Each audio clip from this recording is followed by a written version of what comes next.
தாயின் மணிக்கொடி பாரீர், அதை தாழ்ந்து பணிந்து புகழ்ந்திட வாரீர். பாரதியாரின் இந்த பாடல் நம் தேசிய கொடியை தாயின் மணிக்கொடியாக போற்றி அதன் கீழ் நாம் அனைவரும் ஒன்றுபட்டு நிற்க வேண்டும் என்ற தேசப்பற்றையும் பெருமிதத்தையும் இத்தருணத்தில் எடுத்துரைக்கிறது. இந்த சுதந்திர தின நன்னாளில் மாண்புமிகு தமிழ்நாடு முதலமைச்சர் அவர்களை சுதந்திர தின விழா பேருரையாற்ற பணிவன்புடன் அழைக்கிறோம்.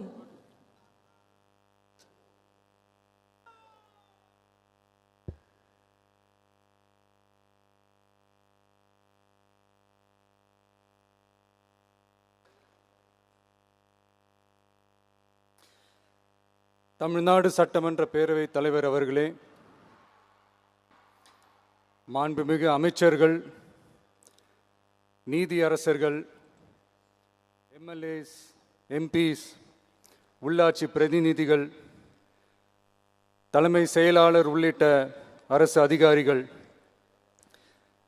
நம்ம தாய்நாட்டின் சுதந்திர போராட்டத்தில் பங்கேற்று இன்னைக்கும் வாழ்ந்துட்டு இருக்கிற தியாகிகள், தற்போது குடும்ப ஓய்வூதியம் பெற்று வரும் சுதந்திர போராட்ட தியாகிகளின் வாரிசுதாரர்கள், டிஜிபி உள்ளிட்ட அனைத்து காவல்துறை அதிகாரிகள், முப்படைகளை சேர்ந்த அலுவலர்கள், வீரர்கள், சிறப்பு விருந்தினர்கள், இன்னைக்கு இந்த சுதந்திர தினத்தில் கோட்டையில் கொடியேற்றுறத பார்க்க வந்திருக்கிற பொதுமக்களுக்கும், இந்த சுதந்திர தினத்தை கொண்டாடிக்கிட்டு இருக்கிற என் நெஞ்சில் குடியிருக்கும் தமிழக மக்களுக்கும், மாணவ மாணவிகளுக்கும் அனைவருக்கும் என்னுடைய சுதந்திர தின நல்வாழ்த்துக்கள், என்னுடைய வணக்கத்தையும் தெரிவிச்சுக்கிறேன். தங்களுடைய உயிரை, உடமைய, வாழ்க்கைய எல்லாம் இழந்துட்டு நமக்காக சுதந்திரம் வாங்கி கொடுத்த நம்ம சுதந்திர போராட்ட தியாகிகள், அதில் பிரபலமானவர்கள் மற்றும் பேர் தெரியாதவங்க அப்படின்னு இருந்தாலும் அவங்க எல்லாருக்கும், ஏன் அவங்க ஒவ்வொருத்தருக்கும் தனிப்பட்ட முறையில் என்னுடைய வீர வணக்கங்கள்.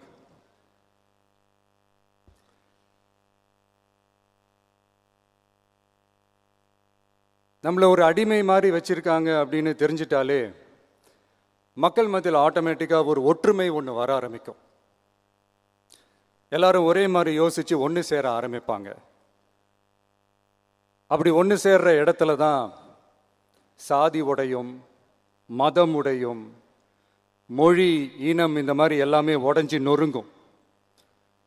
அப்படி உடஞ்சி நொறுங்குற இடத்துல தான் கிடைக்கிறது தான் உண்மையான சுதந்திரம். அதுதான் நம்ம மகாத்மா காந்திஜி அவர்கள் அவங்களுடைய தலைமையில் 1947 இதே இந்த ஆகஸ்ட் 15 நமக்கு அந்த சுதந்திரம் கிடைச்சிது. இன்றைக்கி நம்ம எல்லாரும் அந்த சுதந்திரத்தை கெட்டியாக பிடிச்சிக்கிட்டு படிப்படியாக டெவலப் ஆகி வந்துக்கிட்டே இருக்கிறோம். அந்த டெவலப்மெண்ட்ஸை அடுத்தடுத்த கட்டத்துக்கு கொண்டு போக வேண்டியது நம்ம எல்லாருடைய ஒரு கடமையும் கூட. இந்த நேரத்தில் நம்ம தமிழ்நாட்டை லஞ்சத்திலேருந்து, ஊழல்லேருந்து காப்பாற்றுறதும் ஒரு மிகப்பெரிய ஒரு விடுதலைக்கு சமமான ஒரு விஷயந்தான். அதை நோக்கி தான் நம்ம அரசும் செயல்பட்டுக்கிட்டு வந்துக்கிட்டு இருக்கு.